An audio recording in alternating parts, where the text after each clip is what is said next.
С законодательными инициативами выступили депутаты Госсовета Коми Виктор Бетехцин и Вячеслав Завальнов на пленарном заседании Палаты молодых законодателей.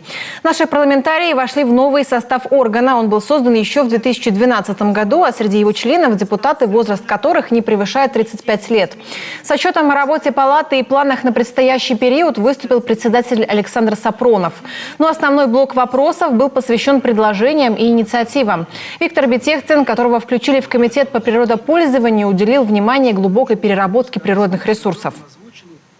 Я стараюсь так продвинуть и пробить для нашей республики глубокую переработку нефти и создание новых композитных материалов, чтобы у нас появлялись новые рабочие места, и все-таки наша республика начинала развиваться. Тем более, плюс еще на пленарном заседании также было озвучено предложение и основной, наверное, такой тезис Владимира Владимировича Путина о том, что нам нужно вводить новые социально-экономические инновационные меры для развития нашего государства. Поэтому как раз попали в нужное время, в нужное русло.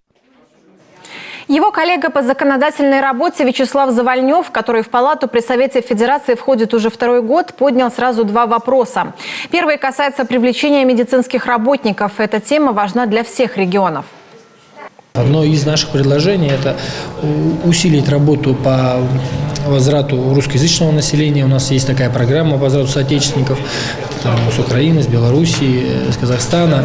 Именно для врачей, а также для учителей. Сделать не то, что там упростить максимально эту процедуру, но и как-то более стимулировать вот этих специалистов. Ребятам, коллегам из других регионов, в принципе, идея понравилась. Сейчас она уйдет на доработку.